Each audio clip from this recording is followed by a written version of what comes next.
Bonjour à tous. Nous allons donc commencer cette matinée pour trouver, d'après ce que vous avez pu entendre, les clés de l'innovation. Nous commencerons par l'analyse d'une consultation dite citoyenne réalisée par une start-up elle-même innovante, Make.org.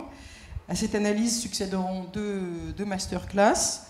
La première sera conduite à deux voix par Jean-Paul Moati, président de l'Institut de recherche et de développement, et Jérémy Pelé, directeur général délégué de l'Agence française de développement. Ils s'interrogeront sur l'innovation face au développement durable. La seconde masterclass sera tenue par un scientifique doublé d'un philosophe, Étienne Klein. Son thème sera celui de l'innovation face au progrès. Ces deux notions sont-elles complémentaires ou antinomiques? Et il est passionnant sur le sujet. Ensuite, Étienne Klein conclura cette matinée en compagnie de Patrice Geoffron, qui est le membre du Cercle des économistes qui nous accompagne pour cette matinée. Donc, bien entendu, toutes ces étapes seront rythmées par des échanges avec vous, et vous pourrez poser toutes les questions que vous voudrez aux intervenants, c'est même conseillé. Nous commencerons donc tous les trois par les résultats d'une consultation lancée en ligne par la Civic Tech Make.org, qui au final a donné la parole à 12 000 jeunes de 18 à 28 ans sur ce thème plutôt large. Vous avez les clés du monde, que changez-vous? Une telle question a évidemment suscité des quantités de propositions. Une dizaine d'entre elles ont été sélectionnées. Le groupe Mazars et le BCG sont partenaires depuis des lustres de ces rencontres, donc deux de leurs responsables éminents, Hervé Elias et Agnès Audier, plutôt Agnès Audier et Hervé Elias, nous diront les enseignements tirés. Agnès Audier vous proposera même en prime un petit quiz très surprenant. Mais d'abord, Nicolas Vignol pour Make.org.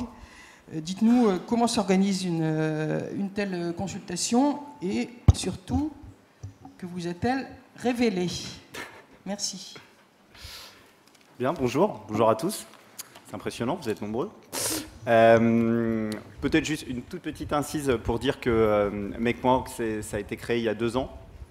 On est une start-up située à Paris, dans le secteur des civic tech. On pourra y revenir dans le temps d'échange qu'on aura si ça vous intéresse. Les clés de l'innovation, puisque c'est le métathème, nous, chez Make.org, quand on a fondé cette boîte, il y avait des gens qui venaient de Deezer, de l'univers musical, etc. On a voulu mettre la tech au service de la tech for good, la tech qui sert au bien commun, à l'intérêt général. C'est ça le projet qui est derrière Make.org. Et si on s'interroge sur les clés de l'innovation, nous, on s'est dit que si quelqu'un prend ces clés, on avait un peu peur qu'il parte avec nos libertés. Donc on s'est attaqué à faire autre chose que de la musique en ligne. On s'est dit qu'on allait rassembler tous les talents qui avaient su faire ça pour la musique, on allait le faire pour les idées démocratiques et essayer de faire un projet un peu nouveau, un peu différent de notamment de Change.org ou de la logique pétitionnaire. Ça, c'est le parti pris de départ.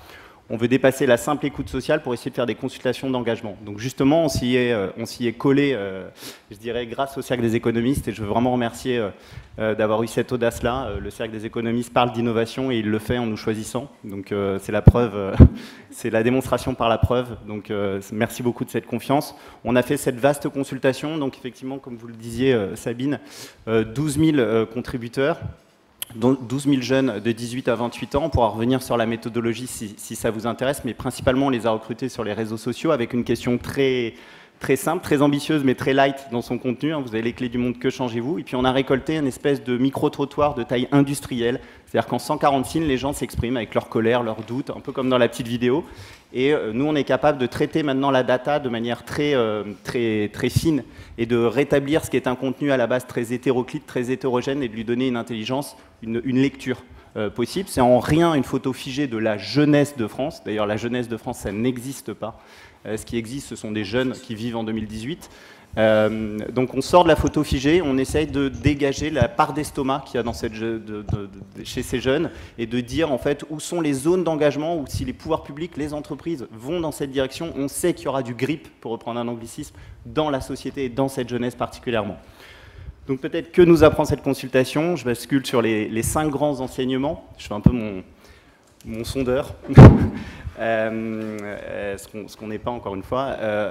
Il y a une grande tendance qui se dégage, c'est une forme d'hyper-réalisme. Ce n'est pas du tout du fatalisme, mais je caractériserais ça en hyper-réaliste. Un mélange entre du pragmatisme et une vision dépassionnée du monde.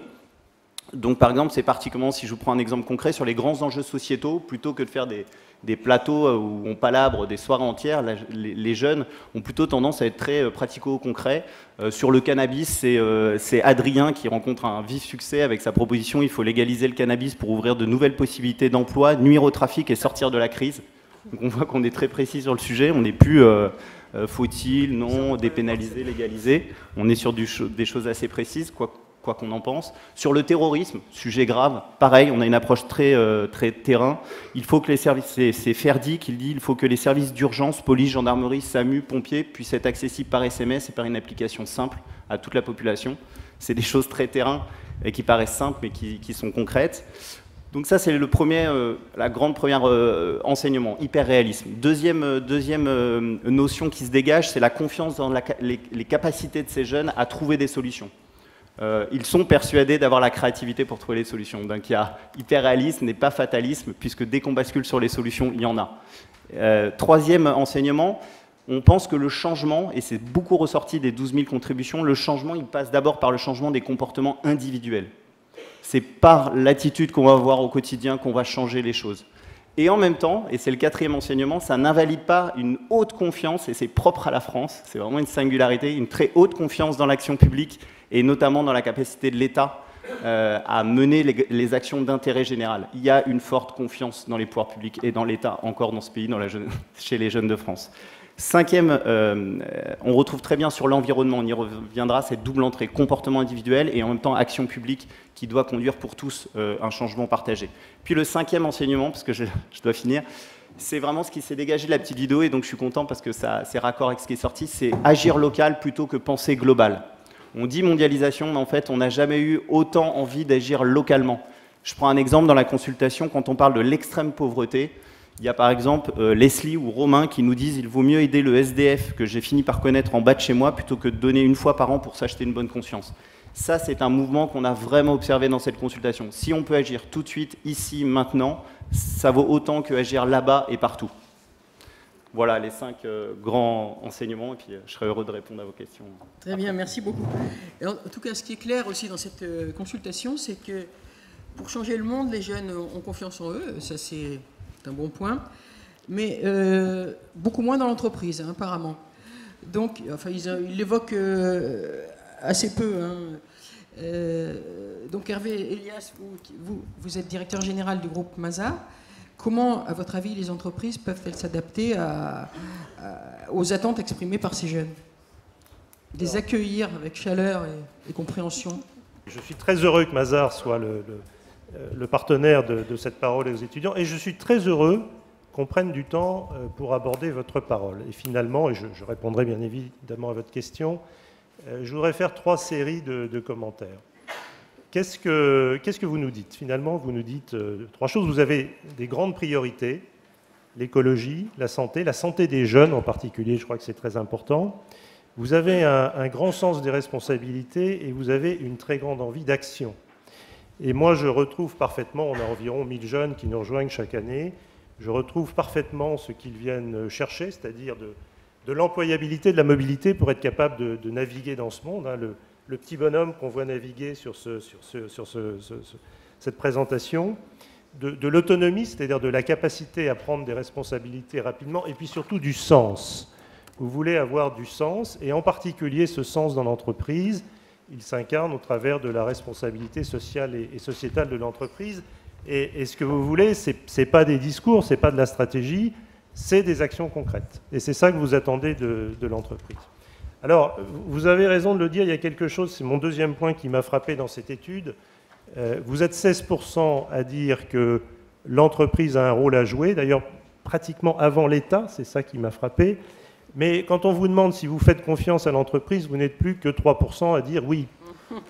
Comme si, quelque part, vous disiez, ils ont quand même, ces gens-là, la capacité de faire beaucoup de choses, mais finalement, on ne croit pas qu'ils vont le faire. Donc il y a une forme de grande défiance vis-à-vis de l'entreprise, qui est celle un peu de la société à l'égard des entreprises françaises. Alors moi, je voudrais quand même vous donner un message extrêmement positif, c'est que ça fait maintenant un long moment que je suis aux côtés des entreprises et que je les accompagne. Et depuis 5 à 6 ans, je vois une fantastique progression de ce qu'on appelle la RSE, c'est-à-dire l'engagement social, sociétal, environnemental des entreprises. Alors, c'est vrai que il y a 5 à 6 ans, c'était plus des éléments de politique marketing. Aujourd'hui, je peux vous dire, c'est véritablement rentré dans la stratégie et dans les actions au quotidien des entreprises. Il y a 3000 fondations en France, 20% sont des fondations d'entreprises. Il n'y a aucune loi qui oblige une entreprise à avoir une fondation. Et ça, je crois que c'est la résultante de 3 choses. À la fois un cadre réglementaire, il y a des lois, et d'ailleurs toute la réflexion qui est en cours dans la loi Pacte sur l'objet social de l'entreprise, qui est d'ailleurs, je le note, proposé par un chef d'entreprise, qui est Jean-Dominique Senard. Je crois qu'il y a tout ce cadre réglementaire. Les parties prenantes ont joué un rôle absolument considérable. Vous, d'une part, quand vous rejoignez les entreprises, mais aussi les actionnaires. C'est-à-dire que la vision du monde capitaliste traditionnel, elle est en train de changer. L'investissement socialement responsable, c'est une vraie réalité. Et quand vous allez dans des assemblées générales, aujourd'hui, 20% à un tiers de l'Assemblée générale, il est autour de ces thèmes-là, et c'est parce que les actionnaires le souhaitent. Donc il y a une vraie prise de conscience, et je crois qu'au-delà de ça, ce sont les dirigeants qui ont compris ce message, qu'ils ont une grande responsabilité sociale et sociétale. Quand BNP Paribas prend la décision de ne plus financer des entreprises qui produisent du charbon ou de l'énergie carbonée, c'est une vraie décision de direction générale. Quand Isabelle Cocher modifie sa stratégie et propose une stratégie du groupe Engie, elle est profondément ancrée dans la RSE et dans l'impact social et sociétal des entreprises. Alors, mon dernier propos, qui fait le lien avec le thème de la matinée, c'est cette innovation que l'on voit, parce je partage dans une formidable transformation technologique, une nouvelle révolution industrielle, c'est ce que disait Jean-Hervé Lorenzi. Alors, est-ce qu'elle va produire un monde meilleur ou pas? Parce que finalement, c'est un peu la question que tout le monde se pose.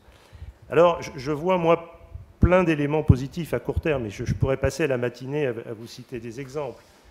L'accès aux soins, la surveillance, la prévention des maladies. Aujourd'hui, l'essentiel de la recherche médicale, elle est faite par des start-up, aux côtés des grands laboratoires pharmaceutiques. Mais ce sont les start-up aujourd'hui qui créent cette richesse. Je pense que dans le monde de demain, j'ai une vraie conviction, c'est qu'on va moins voyager. Et quand je dis on va moins voyager, c'est à la fois la personne, mais c'est aussi les marchandises. C'est-à-dire qu'on va produire plus près du lieu de consommation. Et ça, c'est la technologie qui permet cela. On a des nouvelles formes de démocratie.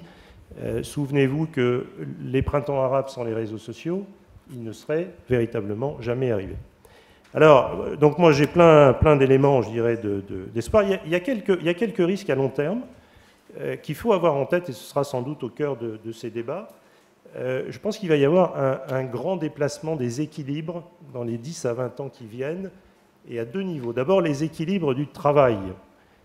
Ce ne sont pas les mêmes, et ce ne sont pas les mêmes formes de travail qui vont arriver dans les 10 ou 20 ans qui viennent. Et de ce point de vue-là, je dirais que, j'en termine très vite, s'il y a une réforme importante en France, une réforme, c'est la réforme de la formation professionnelle. C'est absolument majeur pour accompagner ce déplacement d'emploi. Et puis, Jean-Hervé le disait en introduction, un déplacement des richesses. J'ai été frappé par une étude dans les 100 unités les plus riches dans le monde, 62 sont des entreprises. Et ça, je peux vous dire, ça veut dire qu'il y a des sociétés qui sont aujourd'hui plus riches que des États. Alors la vraie question, c'est, dans ces sociétés américaines, chinoises, européennes, quelle va être l'approche sociétale et environnementale? Mais là, j'ai envie de vous dire, vous avez vraiment les clés, parce que vous êtes ceux dont demain ces entreprises vont avoir besoin pour se développer. Très bien.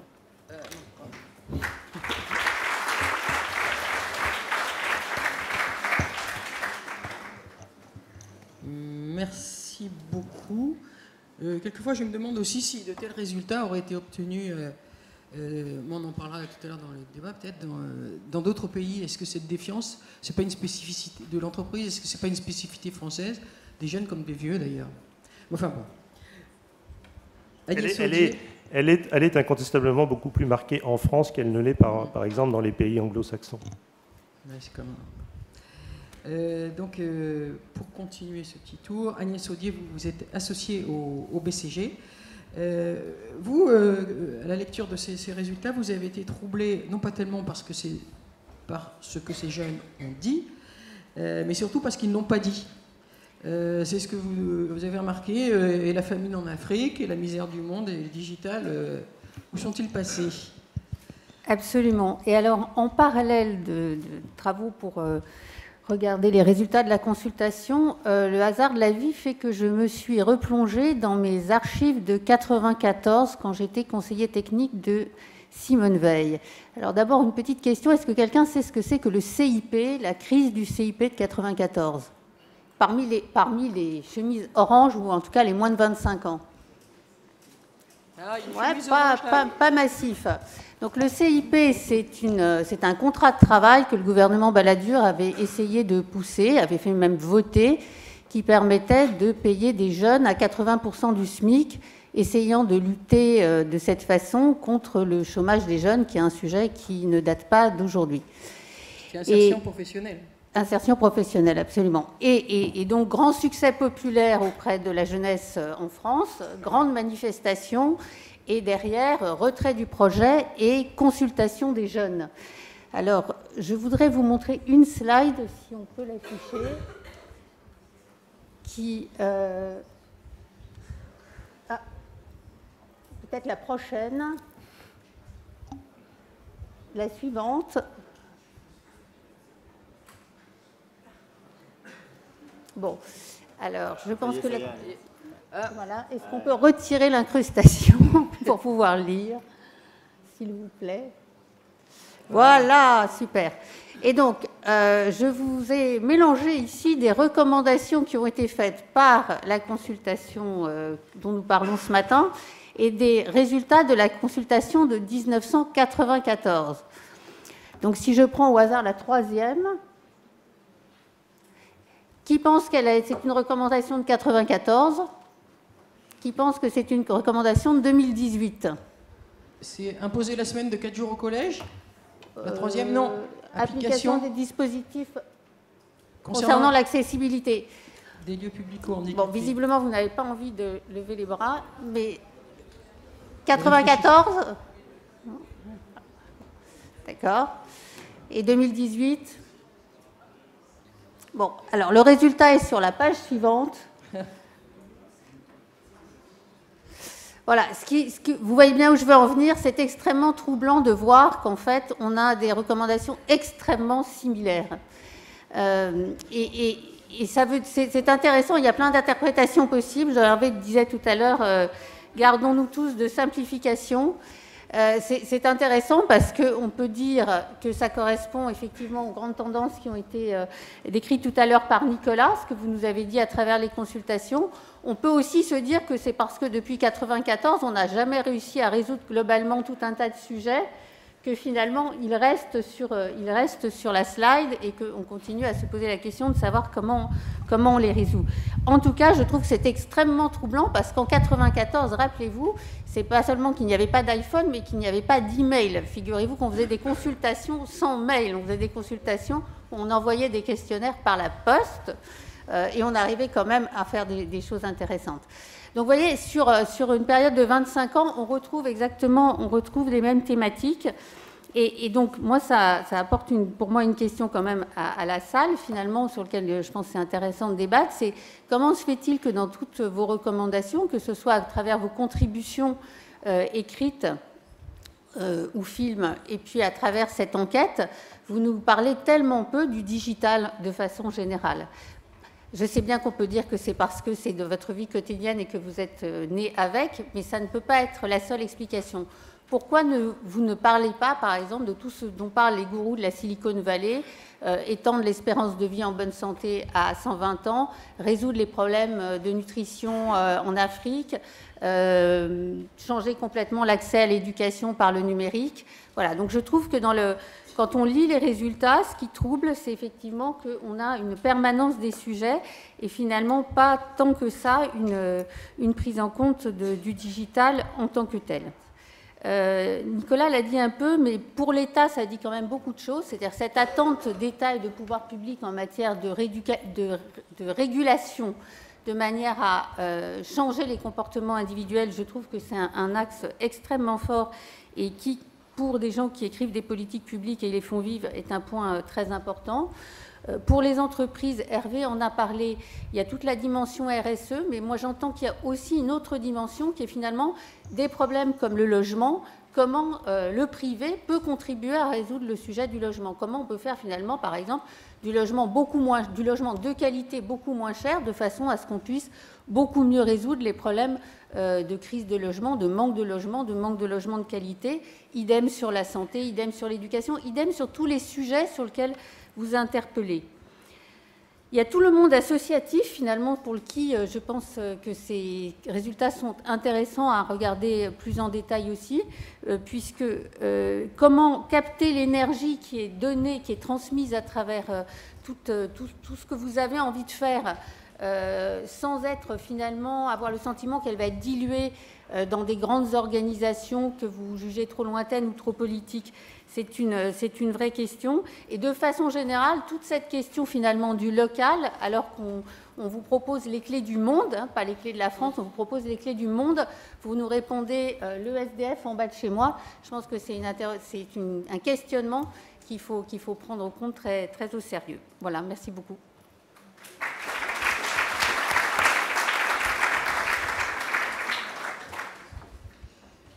Merci. Maintenant, c'est à vous d'interroger nos panélistes, on dit comme ça. Allez-y. On a une question au milieu. Vous voulez Alors, ce serait pour apporter quelques éléments de réponse. Enfin, donc, je vais prendre juste les 3 points que vous avez développés, la pièce en même temps. Pourquoi est-ce qu'on n'est pas dans le tout numérique? Et pourquoi est-ce que la famille en Afrique, on est sans doute moins sensible à ça qu'à autre chose, qu'à des problématiques qui nous touchent plus. Donc, pour ce qui est des 120 ans, il y a un premier point qui est le fait qu'aujourd'hui, la mort, c'est encore quelque chose qui remet les choses à plat. Qui remet les choses à plat, qui redonne l'égalité. On n'a pas de transfert du capital, on ne peut pas emporter son capital avec soi. Laisser des gens vivre à 120 ans, c'est laisser les inégalités se perpétuer. Donc c'est une des raisons pour lesquelles on ne peut pas forcément voir ça se développer. Pour ce qui est du tout numérique, il y a 2 choses. D'une part, le tout numérique, c'est toujours plus de complexité. Et toujours plus de complexité aujourd'hui, ça veut dire toujours plus de composants difficiles à recycler. Et aujourd'hui, par exemple, on a l'obsolescence, une machine à laver, avant ça durait 30 ans, aujourd'hui ça en dure 3. Donc tout ça, on le prend en considération. Et c'est pour ça qu'on n'est pas forcément là pousser forcément pour plus de complexité, mais sur une initiative qui simplifie en gardant les capacités d'aujourd'hui, par exemple, de personnes. Troisième chose, pourquoi la famille dans la vie? Alors je reprends votre slide auparavant, donc avec les choses, je remarque juste une proposition qui est des 2 fois, c'était une bonne chose. Aujourd'hui, on est en train de voir que les politiques ne sont même pas capables de faire passer un truc que pourtant une majorité de la population veut, à savoir la gestion du vote blanc. Comment pourrait-il résoudre le problème de la famille en Afrique? Si on se concentre sur les problématiques locales, c'est parce qu'on a la sensation de vouloir agir. J'apporte ma réponse, je pense qu'elle est un peu partagée quand même. Il y a sans doute des nuances dans la salle, j'espère. Mais c'est des éléments de réponse. Voilà. Merci. Merci.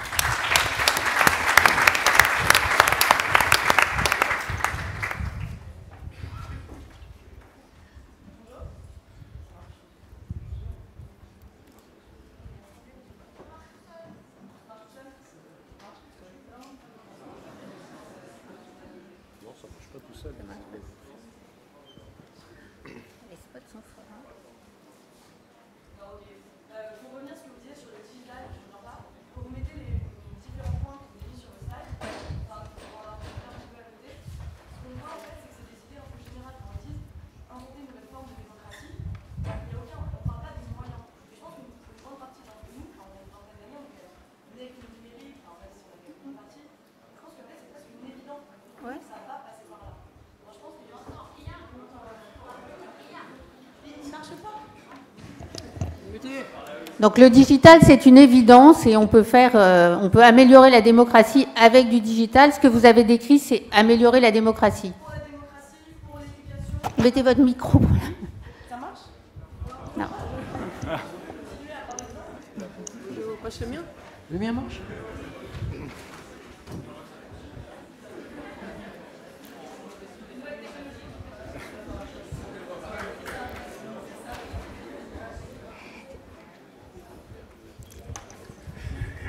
Est-ce que c'est bon? Oui. Oui. Non, donc juste pour répéter, pour ceux qui n'ont peut-être pas entendu, l'idée c'est de dire que ce qui est revenu de la consultation, c'est donc réformer l'éducation, renouveler la démocratie, mais c'est des grandes idées de réforme, mais comme vous le peut-être fait remarquer, il n'y a pas de peut-être mise en place concrète, on n'a pas précisé qu'on voulait que ça passe par le digital, par le numérique, mais je pense qu'en réalité, pour une grande partie d'entre nous, c'est une évidence en fait. C'est que quand on parle de démocratie, il y a pas mal de volonté de créer de nouvelles applications, pour une interaction plus directe, pour l'éducation, passer par le numérique. Donc, je pense que c'est pas qu'on s'intéresse pas, c'est qu'en fait c'est presque une évidence en réalité.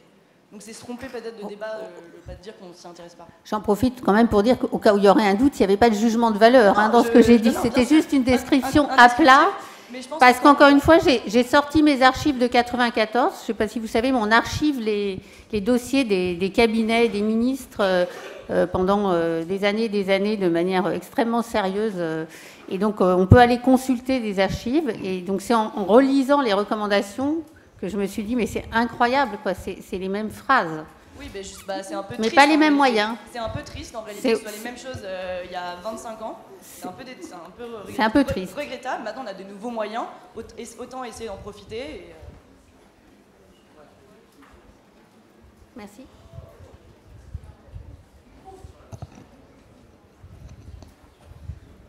Bonjour, une question pour Monsieur Elias plus particulièrement. J'aimerais revenir sur la tendance des jeunes à avoir un manque de confiance envers les entreprises. Et pour moi, je pense qu'on est nombreux ici à faire des études longues. Soit on vient de finir une licence, soit un master. Et je pense que le problème vient aussi que l'entreprise ne fait pas forcément confiance aux jeunes. Et qu'aujourd'hui, quand on sort d'études longues, soit on nous propose des stages, soit on nous propose rien.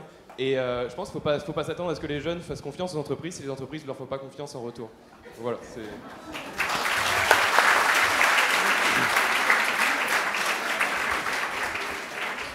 Alors, vous avez... je ne sais pas si votre question appelle une réponse, d'ailleurs. Moi, Alors, oui, nous... Alors, nous, on fait... Non, mais je vais répondre à votre question. Évidemment, on fait confiance aux jeunes, puisqu'on a 80% de nos effectifs qui ont moins de 30 ans, et que chaque année, on recrute 1000 jeunes en France. Alors, bien évidemment, nous, les jeunes qu'on recrute, ce sont des jeunes qui ont entre Bac+3 et Bac+5. Donc, je pense que votre propos, il touche aussi l'ensemble de la population. Et moi, je vais vous dire, je suis dirigeant d'entreprise, mais je suis aussi père de famille, j'ai 3 enfants, j'ai 2 filles, et j'ai 2 filles qui galèrent pour trouver des stages en entreprise, et même des stages qui ne sont pas rémunérés. Et le pire, c'est que d'ailleurs, certains dirigeants d'entreprise disent « Ah ben oui, mais comme ce n'est pas rémunéré, on n'a pas le droit de vous les fournir ». C'est absolument kafkaïen. Il y a de ce point de vue-là. Alors je crois qu'il y a des réformes en cours, et j'espère que les lois qui se préparent vont un petit peu traiter de ce sujet-là.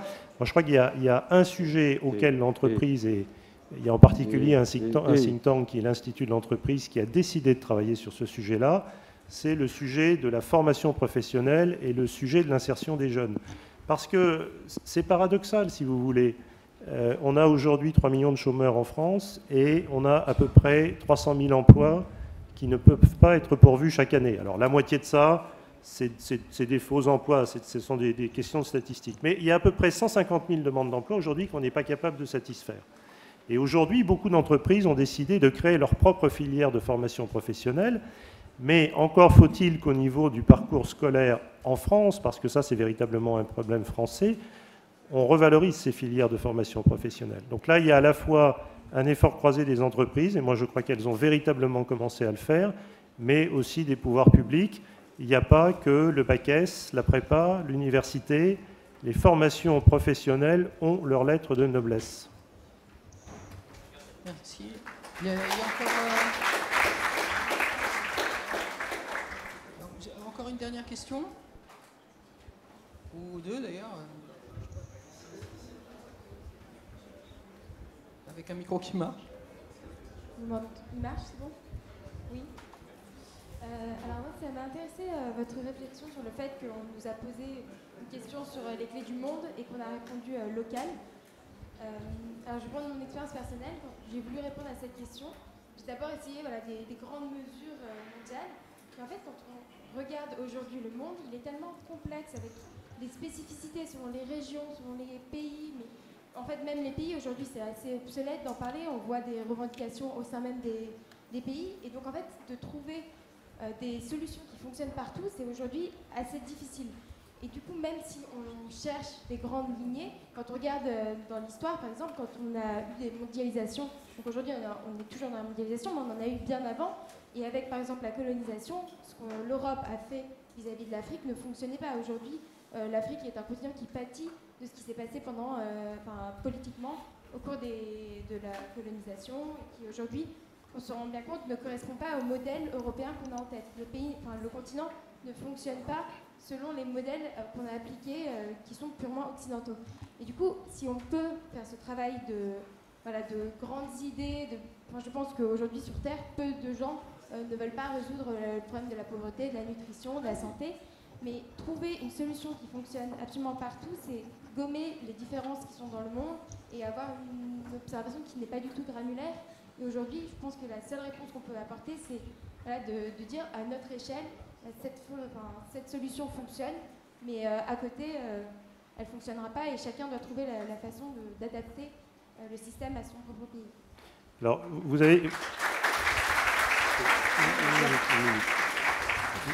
avez cité un mot très important et que je n'avais pas trouvé dans l'étude, c'est le mot Europe, et sur lequel je voudrais rester vraiment 30 secondes parce que je pense que c'est fondamental. Il faut que vous ayez confiance dans l'Europe et il faut que vous ayez envie de construire une Europe forte. Et il y a deux raisons. Il ne faut jamais oublier que l'Europe, c'est d'abord une question de stabilité politique. Alors vous avez parlé d'histoire. Moi, je n'aimais pas tellement l'histoire à l'école, mais il se trouve que je la relis en ce moment et qu'on vit une période de stabilité politique. On a une longue histoire de guerre en Europe. Il ne faut jamais l'oublier. Moi, j'ai envie que mes enfants vivent aussi dans un monde de paix et l'Europe, elle y contribuera. Deux, je voyage énormément aux États-Unis et en Chine, parce qu'on y a une partie de nos activités aujourd'hui. Alors on connaît bien les Américains, mais je peux vous dire que les Chinois vont très vite et qu'il y a véritablement un impérialisme ou une volonté d'impérialisme chinois qui se met en place aujourd'hui. Et ça, si on veut vraiment construire un monde multipolaire, il ne se fera pas avec l'Asie, l'Europe et les États-Unis ou les Amériques, il ne se fera pas par des pays individuels en Europe, mais il se fera par une vraie construction européenne. Alors c'est vrai qu'avec le Brexit, on n'a pas tellement bien commencé, mais j'espère que la construction franco-allemande, et j'espère que vous la soutiendrez du mieux que vous le pouvez. En complément, je voudrais juste ajouter qu'encore une fois, je pense que c'est très bien, il y a une notion de valeur, mais c'est très important de prendre en compte votre volonté d'agir localement et de participer. Ce n'est pas les problèmes qui manquent sur le territoire national, donc je pense que c'est clé. Ce que j'entends en même temps, c'est que vous n'êtes pas complètement convaincu qu'il est possible d'avoir un grand mouvement international de régulation d'un certain nombre de sujets. Moi, personnellement, par exemple, je suis extrêmement préoccupée par le fait qu'il y a des laboratoires dans le monde qui travaillent sur le génome, la vie augmentée, etc., sans aucun contrôle démocratique, parce qu'il y a beaucoup d'argent qui se déverse sur des laboratoires complètement privés. C'est quelque chose d'assez inédit qui n'existait pas il y a 15 ou 20 ans. Il n'y a pas forcément aujourd'hui un grand mouvement populaire, en tout cas même dans un pays comme la France, qui historiquement est plus sensible que d'autres à ces sujets-là, pour se dire il faut un peu, sans être boy scout, mais que tout le monde se tienne la main pour essayer de réfléchir à ces sujets-là. Et c'est sans doute parce que les sujets ne sont pas posés d'une façon qui vous paraisse suffisamment crédible pour que agir serve à quelque chose. Mais je pense qu'il faut qu'on réfléchisse collectivement sur est-ce que c'est important ou pas important, comment on fait à la fois du local et de la régulation internationale, parce que par contre, le sujet de la régulation et de l'encadrement des comportements individuels ou du comportement des entreprises, c'est un sujet qui remonte quand même très fort, à la fois des contributions pour aujourd'hui et puis de cette consultation de mec.org.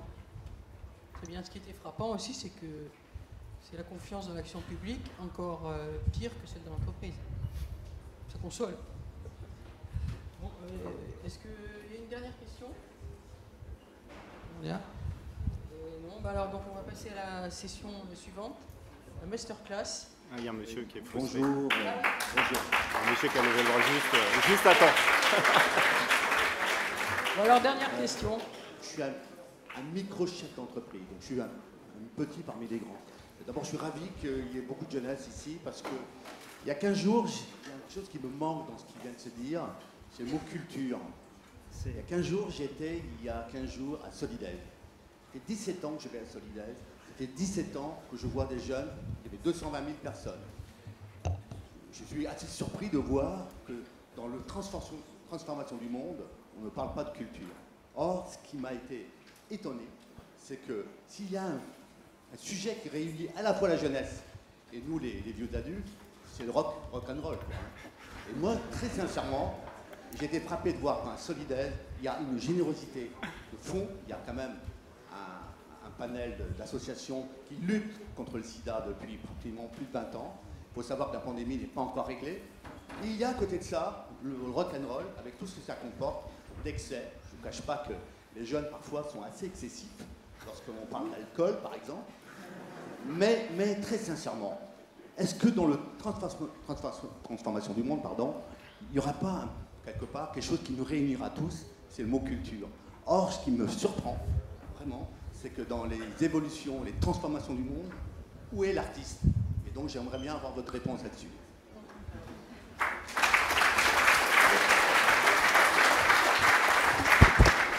Bon alors, j'en profite juste pour dire que sur mec.org, on a lancé mercredi dernier à l'Opéra Bastille, avec comme partenaire juste le ministère de la Culture, Arte, plein de partenaires très engagés à nos côtés, petite Civic Tech, mais grande ambition. On a lancé auprès de 500 000 à 1 million de citoyens, dont des jeunes, la question simple, comment rendre accessible la culture pour tous. On a lancé notre consultation il y a 6 jours, il y a déjà plusieurs milliers de contributions. Beaucoup de 18-24, et même pas de 24-28, beaucoup de 18-24, parce que nous, notre techno, on va chercher sur les réseaux sociaux, Instagram, Facebook, là où les jeunes sont, et je vous assure qu'il y a un appétit de culture dans ce pays qui est insoupçonné. On reste un pays très puissant de culture quand on parle à la société civile, et l'artiste a toute sa place dans notre consultation, donc n'hésitez pas à venir sur mec.org, contribuer.